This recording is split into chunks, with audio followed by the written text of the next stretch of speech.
এই 31 দফা কেউ কিন্তু ফিল করে না। আমরা যারা বিএনপির সময় দুঃসময়ে আমরা ছিলাম, আমরাই কিছু সংখ্যক লোক, ঠিক আছে, আমরা কিন্তু এখনো বসে নাই।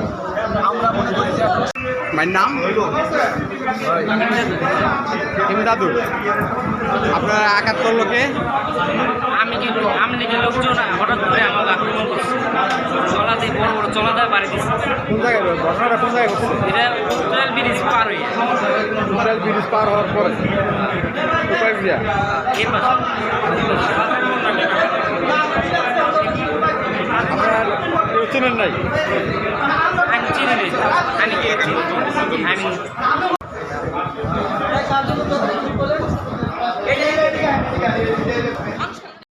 বিশেষ করে এই যে ভুটানের ভাইয়েরা যারা পাশে জীবন বাঁচাইছে বললে গেলে আসলে আমরা জীবন দিচ্ছি। আমাদের যে টাকা আর মানে কিন্তু আছে আমরা এই ঘটনা বুঝেছিলাম,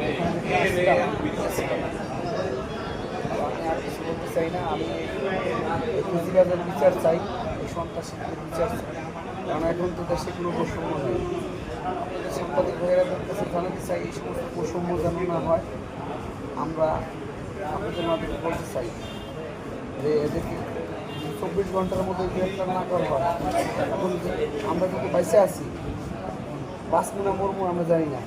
আমরা এই শিবচরের প্রশাসন যারা আছে তাদের কাছে আমরা বিচার চাই, এই সন্ত্রাসীদেরকে গ্রেপ্তার করা হোক। আমার মনে হয় ওই গ্রামের এমন কোনো লোক নাই যে আমাদেরকে প্রতিহত না করছে। কেউ জাহর দিছে, কেউ বিভিন্নভাবে আমাদেরকে হস্তান্তর করছে, আমাদের পানিও দেয় না।